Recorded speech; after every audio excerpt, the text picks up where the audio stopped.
Assalamualaikum warahmatullahi wabarakatuh. Hai teman-teman, di sini aku akan menjelaskan sedikit mengenai interaksi komputer dan manusia.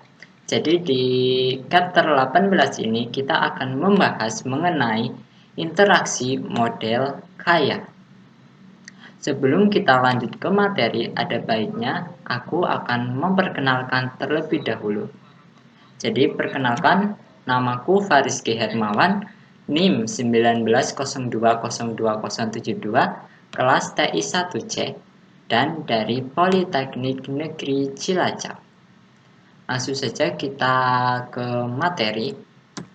Jadi di sini ada TU dan TIK atau tujuan umum dan tujuan khusus dari pembuatan materi ini. Yang pertama yaitu para siswa diharapkan dapat memahami tentang memodelkan interaksi yang kaya. Yang kedua, siswa diharapkan untuk dengan mudah menerapkan teknik dalam analisis peristiwa status. Dan yang ketiga, siswa diharapkan dapat memasukkan aspek lingkungan yang kaya ke dalam metode seperti analisis tugas. Dan yang keempat, siswa diharapkan memahami bahwa sistem berbasis sensor yang baru tidak memerlukan interaksi eksplisit. Kita lanjut ke materi. Jadi di sini ada introduction atau pengenalan. Jadi ini deskripsinya yaitu, jadi sebelum kita lanjut ke materi kita harus tahu dulu apa yang dibahas di bab ini.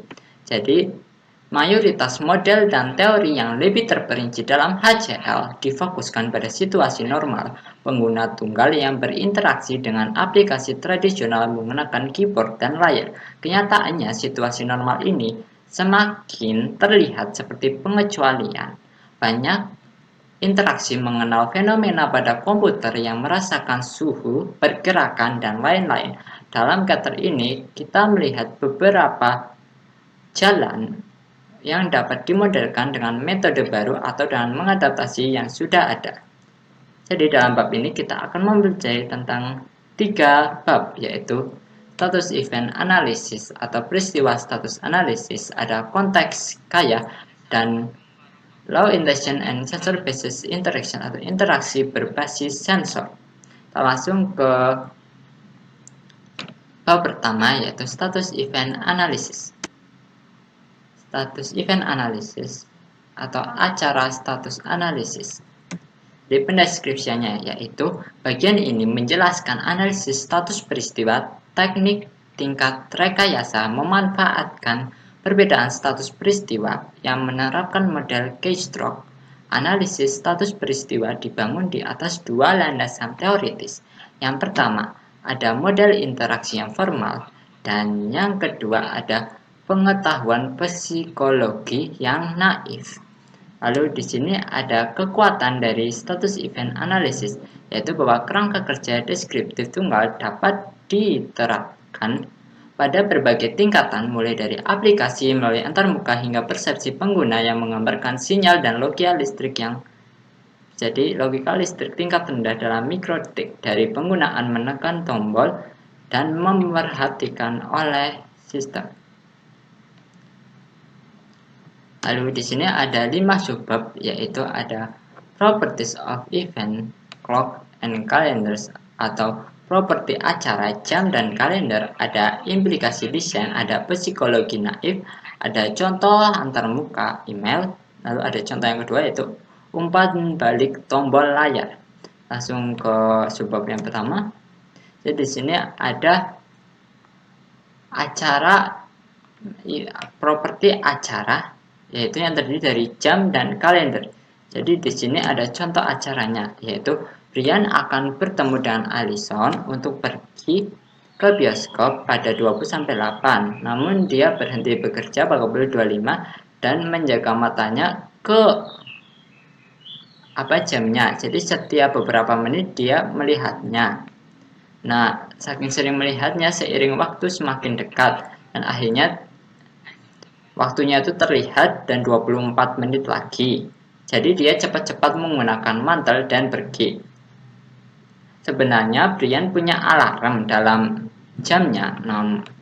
Dia bisa menyetel untuk 735, namun dia tidak bisa menyetelnya, jadi dia harus menunggu lebih lama. Jadi pada saat itu dia melihat bahwa ini adalah hari ulang tahun Brian, jadi memutuskan untuk membelikannya soundtrack film yang baru-baru ini mereka lihat. Nah, di dalam example event ini ada properti, status, dan acara. Ada 5. Yang pertama ada status, yaitu arloji Brian adalah status, selalu menunjukkan waktu. Terus begitu juga kalender Allison. Lalu ada event, berlalunya waktu 735 ketika Brian ingin berhenti bekerja.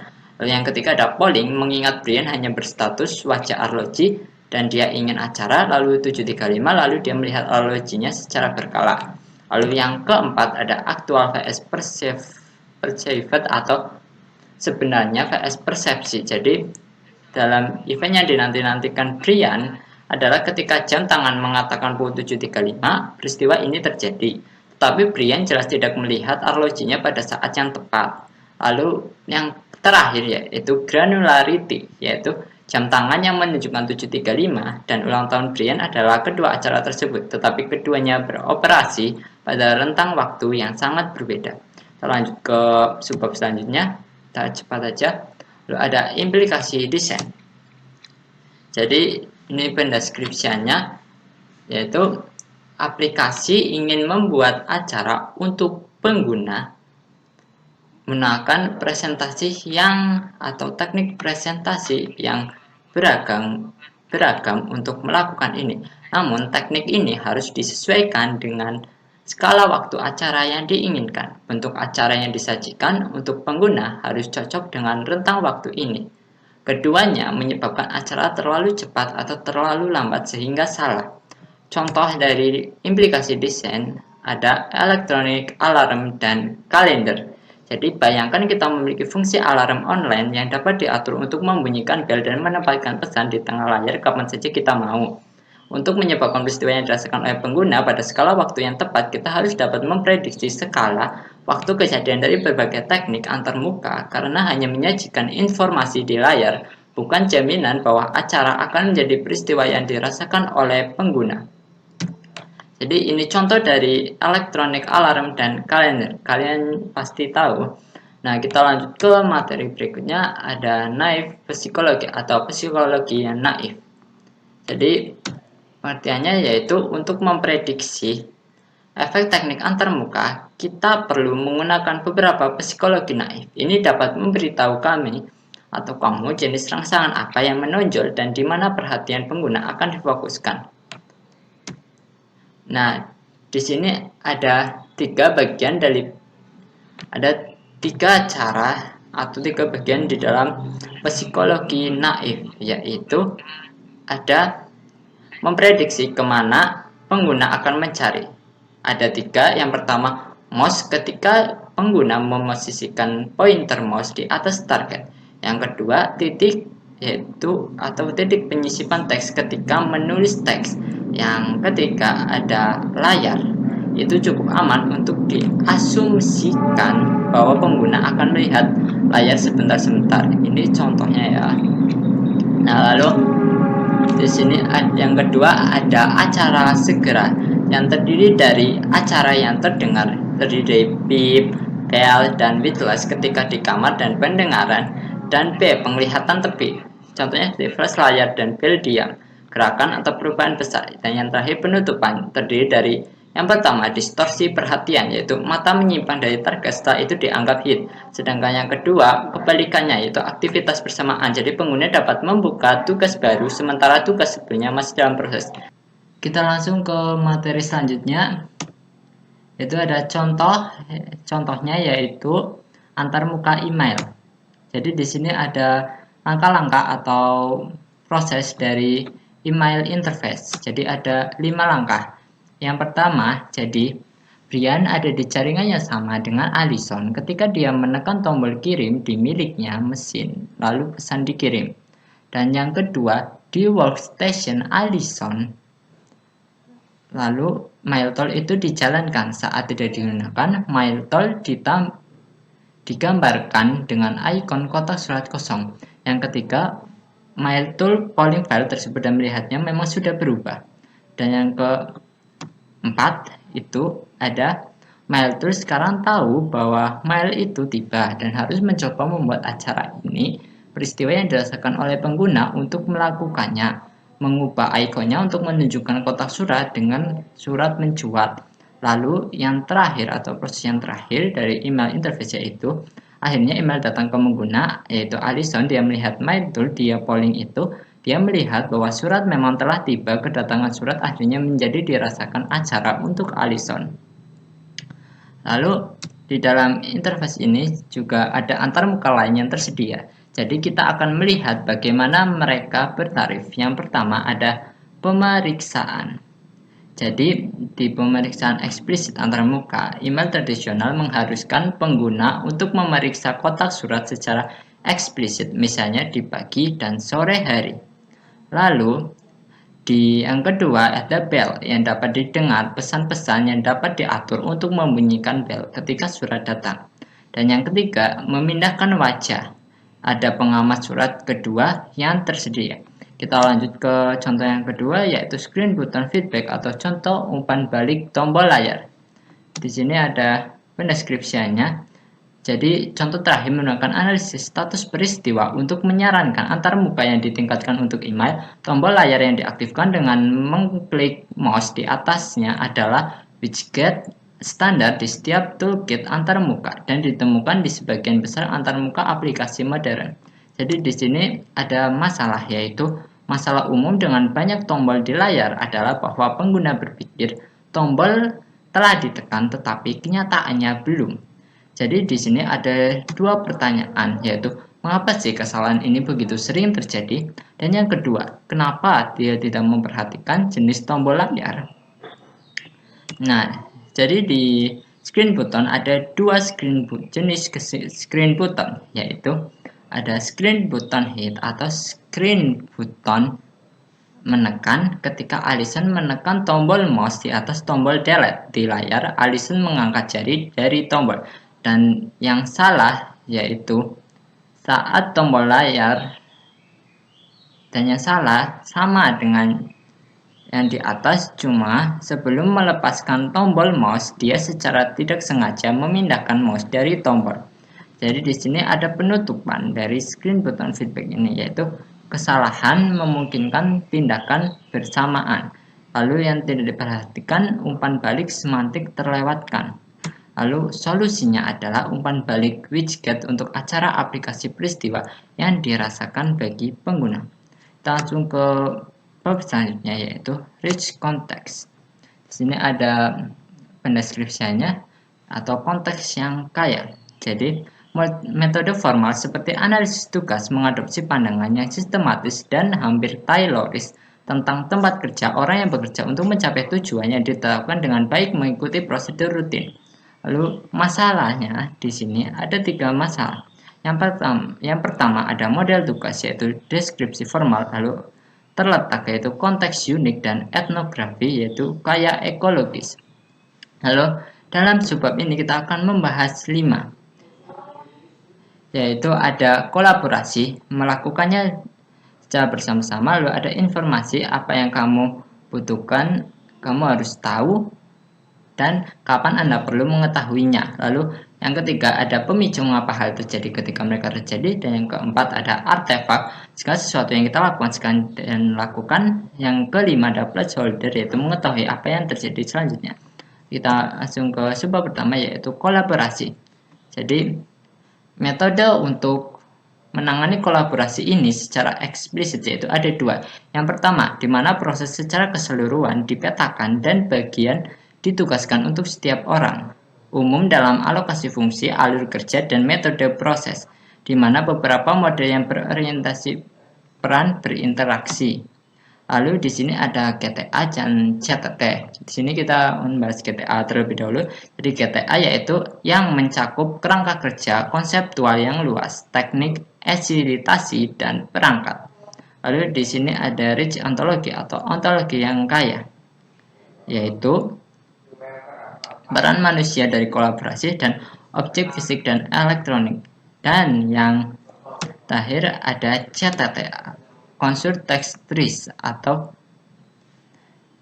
Consult Text Trees, yaitu merupakan bentuk analisis tugas hierarki atau HTA. CTT menambah HTA dalam dua cara utama. Yang pertama itu bahwa alih-alih rencana HTA yang dideskripsikan secara longgar, ini mencakup cara yang jauh lebih formal untuk menentukan hubungan temporal antara subtugas menggunakan operator berdasarkan notasi formal lotos, di mana beberapa orang berkolaborasi dalam suatu tugas. Pohon tugas yang lebih besar dihasilkan di mana tiap subtugas dapat diberi label sebagai milik individu tertentu, sedang otomatis atau menjadi kolaboratif. Lalu yang selanjutnya ada informasi, yaitu apa yang perlu Anda ketahui dan kapan Anda perlu mengetahuinya. Jadi di sini pendeskripsiannya, jadi ketika menulis edisi pertama, jadi penulis ini mengeluhkan fakta bahwa model kognitif mengambil pandangan tentang kognisi manusia yang hampir sepenuhnya didominasi oleh output dan tindakan. Jadi di dalam informasi ini ada tindakan terletak dan model kognitif yang sudah direncanakan sebelumnya. Yang dibutuhkan setiap bagian ini adalah, jadi untuk model kognitif yang dibutuhkan adalah tujuan dan action, sedangkan untuk tindakan terletak yang dibutuhkan adalah lingkungan dan tindakan. Lalu di dalam informasi ini ada kontrol yang terdiri dari open loop control dan closed loop control. Jadi open control loop terbuka, yaitu cirinya tidak ada umpan balik dan rapuh, sedangkan closed kebalikannya, yaitu menggunakan umpan balik dan kuat. Dan di sini adalah contoh open dan closed loop control. Ini open loop control dan ini closed loop control, dan ini aslinya ini enggak ada feedback ya.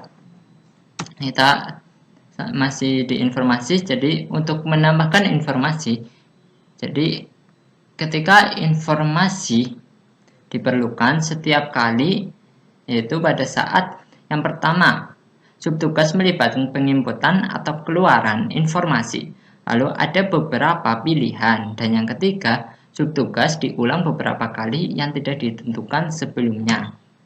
Nah selanjutnya ini setelah menemukan bahwa informasi itu diperlukan, itu mungkin berasal dari beberapa sumber. Yang pertama, bagian dari tugas, contohnya itu dalam kasus panggilan telepon siapa yang akan ditelepon.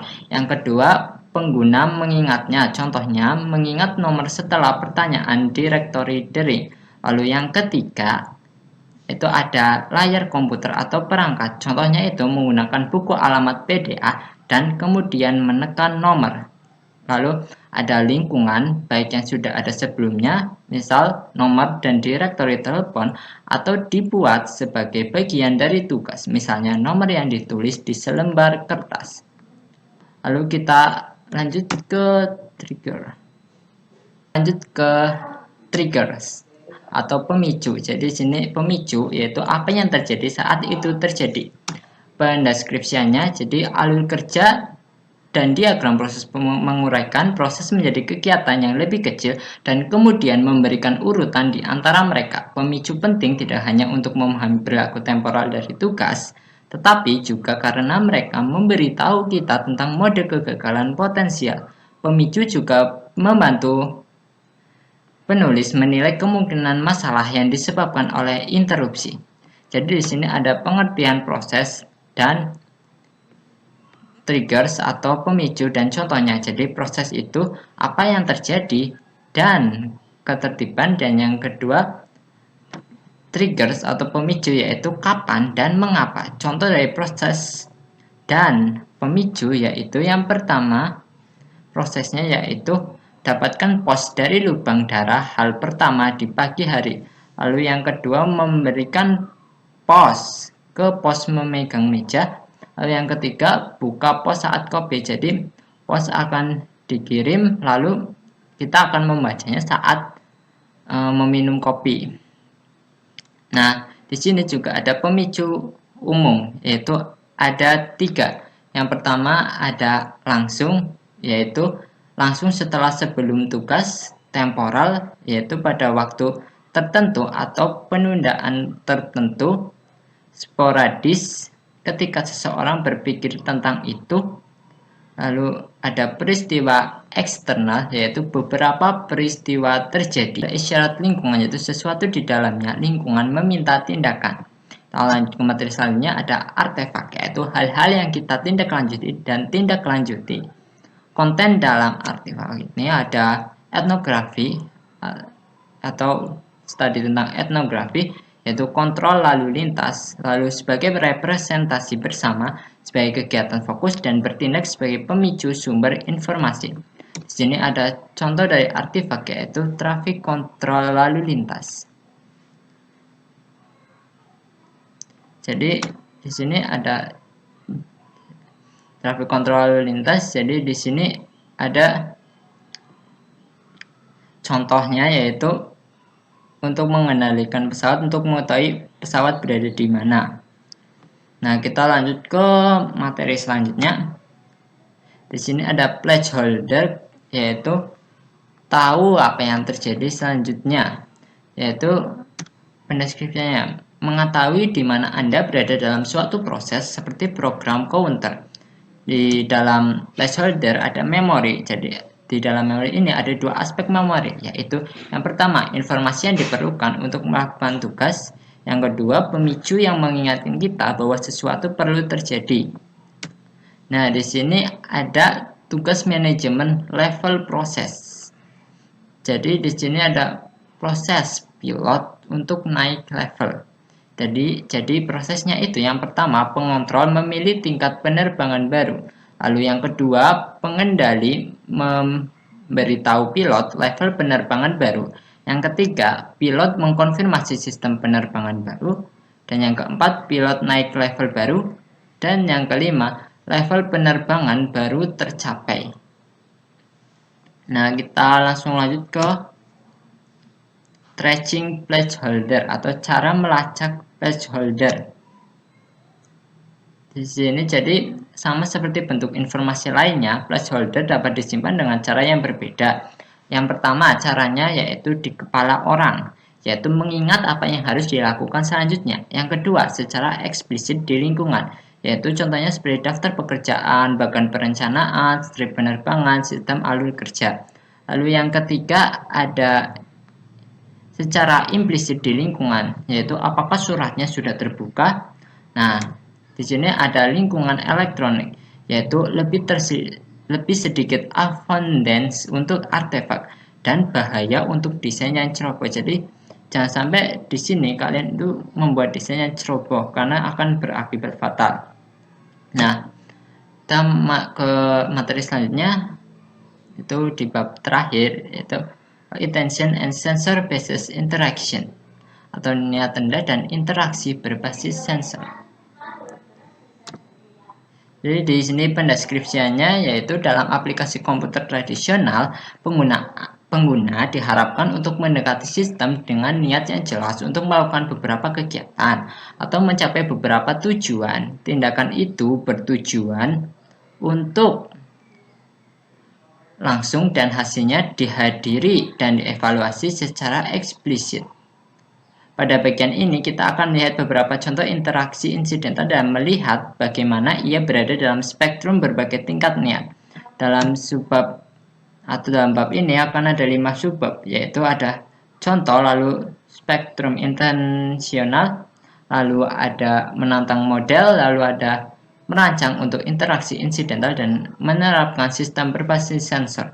Dan kita langsung ke contoh dari sensor based interaction. Nah, jadi di sini di bab ini ada 5 contoh.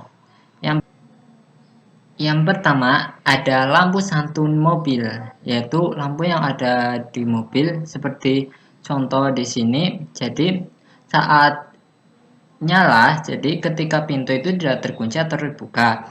Nah, saat mati itu periode waktu setelah mesin dihidupkan. Jadi contohnya itu tujuan pengemudi adalah menyatu dengan mobil, kebetulan lampu masuk. Lalu yang kedua ada pepis. Jadi Di bab sini ada Sherlock, Cambridge atau RIP, ada rencana aktif dan buku harian otomatis. Contohnya, tujuan Alison dan Clarice adalah untuk mengunjungi kantor Brian, dan secara tidak sengaja entry buku harian dibuat untuk masing-masing. Kita lanjut ke contoh yang ketiga, ada Media Cup. Jadi Media Cup ini memiliki sensor, yaitu dapat memiliki sensor yaitu yang terdiri dari panas, gerakan, dan tekanan. Yang kedua, negara penyiaran. Lalu yang ketiga, digunakan untuk kesadaran, digunakan pengguna untuk bergerak dan minum. Contohnya itu tujuan Brian mengisi cangkir adalah untuk minum kopi, dan kebetulan rekan-rekannya menyadari bahwa dia sedang istirahat. Jadi cangkir ini bisa mengetahui suhu dan pergerakan kita. Tapi ini hanya contoh ya, ini sebenarnya cangkir biasa. Cuma cangkir biasa, dan cangkir yang ini itu terdapat sensor. Dan yang keempat itu ada keranjang belanja atau shopping chart. Jadi shopping chart ini barang dalam keranjang belanja dianalisis, lalu digunakan untuk membangun pengetahuan tentang buku, lalu digunakan untuk memberi Anda saran. Lalu tujuannya adalah, misalnya tujuan Anda adalah membeli produk X, dan secara kebetulan sistem menyimpulkan selera Anda dan menyarankan produk Y. Jadi itu contoh dari shopping chart. Ini ya contoh ya. Lalu yang kelima ada Oncu, yaitu toolbar cerdas menganalisis konten clipboard dan sarankan hal-hal yang harus dilakukan dengannya. Dan tujuan pengguna dan contohnya adalah tujuan pengguna adalah untuk menyalin teks di tempat lain dan layanan potensial yang berpotensi secara kebetulan ditawarkan. Ini contoh dari Oncu, jadi seperti berupa aplikasi ya. Kita lanjut ke materi selanjutnya, ada intentional spectrum. Ini ada grafiknya, jadi nanti di akhir akan dijelasin. Jadi di sini ada kontinum intensionalitas spektrum yang terdiri dari 3, yaitu yang pertama yang disengaja, yaitu tekan saklar lampu. Yang kedua yang diharapkan, yaitu masuk ke kamar menunggu lampu menyala. Dan yang ketiga insidental, menuju ke ruangan dan tanpa diketahui udara Anda, peningkatan pengkondisian. Lalu di sini ada penjelasan dari ini. Jadi di ketidakstabilan ada pertama itu pemahaman, yaitu dari insiden yaitu dari insidental ke diharapkan. Jadi jika pengguna melihat secara sadar atau tidak sadar bahwa interaksi insidental sedang terjadi, mereka mungkin mengharapkan atau mengandalkan mereka. Misalnya, jika Anda menyadari bahwa lampu sopan menyala ketika Anda masuk ke mobil, Anda dapat pergi memeriksa rute Anda sampai Anda masuk, mengetahui bahwa mobil akan menyala kemudian. Yang kedua, ada co-option atau opsi tambahan, yaitu dari diharapkan expected ke intended. Jadi ini co-option dan ini comprehension, yaitu ketika pengguna tahu bahwa sesuatu akan terjadi ketika mereka melakukan suatu tindakan. Mereka mungkin dengan sengaja melakukan tindakan untuk menyebabkan efek. Misalnya, Anda dapat dengan sengaja membuka dan menutup pintu mobil untuk memicu mekanisme lampu sopan santun. Nah, kita langsung ke materi berikutnya, yaitu mendongkrak model. Jadi di sini ada model interaksi yang terdiri dari 3, yaitu ada siklus yang disengaja, yaitu eksekusi Norman atau evaluasi Loeb, lalu ada some exception atau beberapa pengecualian seperti tujuan, beberapa menampilkan opportunistic. Lalu ada pedoman yang terdiri dari umpan balik dan transparansi. Lalu di sini ada pengertian dari interaksi model ini. Jadi ada kedua yaitu dari benda-benda fisik atau mati, yaitu yang terdiri dari ketepatan efek, lokalitas efek, dan visibilitas negara. Lalu yang kedua ada hal-hal komputasi seperti tidak ada efek lokalitas, memori non-lokality, status tersembunyi yang besar, dan ada efek kompleks. Materi selanjutnya ada designing for incidental interaction.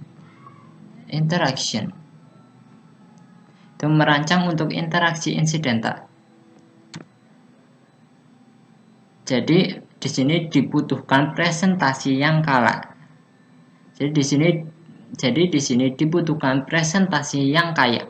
Contohnya itu dunia, perangkat, artefak, lalu ada kekhawatiran ekologis yang lebih luas. Lalu di sini ada dua tugas yang terjadi di dalam incidental interaction, yaitu tugas utama pengguna, yaitu aktivitas terarah mereka, dan tugas yang interaksi insidental berusaha mendukung atau mencapai. Lalu di sini juga ada masalah dan proses. Jadi masalah dan proses ini jadi tidak ada metode yang diterima selain pola umum.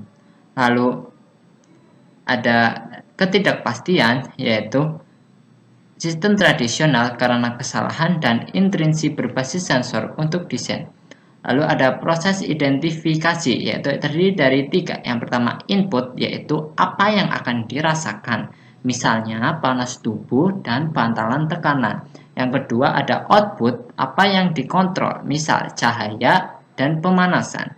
Dan yang ketiga ada skenario, output yang diinginkan dan input yang tersedia. Jadi agar skenario terjadi, jadi jika kita menginginkan suatu output, maka inputnya juga harus tersedia. Kita ke materi selanjutnya. Di sini ada materi terakhir, yaitu ada implementing sensor based system atau menerapkan sistem berbasis sensor. Jadi di sini penjelasannya yaitu yang pertama, sensor ini tidak Jadi sensor ini tidak digunakan untuk orang asli. Misalnya itu untuk arsitektur terbuka, penemuan diri, dan konfigurasi diri. Yang kedua ada privasi, yaitu internet memungkinkan siaran ke dunia. Lalu yang ketiga konteksnya yaitu menunjuk aktivitas untuk membaca status sensor bukan acara. Lalu di sini juga ada penyaringan data dan fusi, yaitu menggunakan beberapa sensor untuk membangun konteks. Lalu kesimpulan dari sensor based system ini yaitu kode tangan atau pembelajaran mesin. Jadi kita harus menggunakan mesin atau kode-kode. Jadi yang keenam, lalu harus digunakan. Jadi yang harus digunakan itu mengontrol sesuatu, misal lampu, atau memodifikasi aksi pengguna. Contohnya itu seperti TV on. Jadi ini adalah contoh dari sensor based system. Ini adalah contoh dari sistem berbasis sensor. Dan yang terakhir adalah summary atau kesimpulan dari semua materi di atas. Jadi yang pertama, jadi interaksi nyata tidak hanya menekan tombol dan melihat sesuatu terjadi di layar. Dalam bab ini kita telah melihat beberapa cara untuk membuat model dan memahami berbagai aspek interaksi yang kaya. Lalu yang kedua itu kita melihat status analisis peristiwa, teknik tingkat rekayasa yang mencakup metode formal, analisis semi formal, dan psikologi yang naif, yang memungkinkan kita mempertimbangkan masalah yang menjembatani sistem dan perilaku pengguna. Lalu yang ketiga, kita dapat melihat bagaimana model tugas yang ada dapat diperluas untuk mencakup konteks yang kaya, termasuk orang lain dan artefak fisik. Beberapa teknik yang ada termasuk CTT dan KTA telah memasukkan cara untuk mengalokasikan subtugas untuk peran manusia dan mesin yang berbeda. Yang keempat yaitu kita melihat cara beberapa aplikasi komputasi di mana-mana baru-baru ini melihat mode interaksi baru yang radikal. Kami menganggap sebuah kontinum berdasarkan tingkat kesengajaan.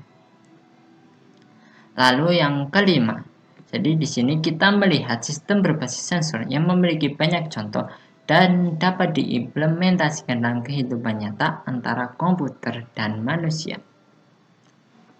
Ya, mungkin jadi mungkin hanya ini yang dapat saya sampaikan. Kurang lebihnya mohon maaf, mungkin kecepatan atau salah-salah kata. Saya mohon maaf. Wassalamualaikum warahmatullahi wabarakatuh.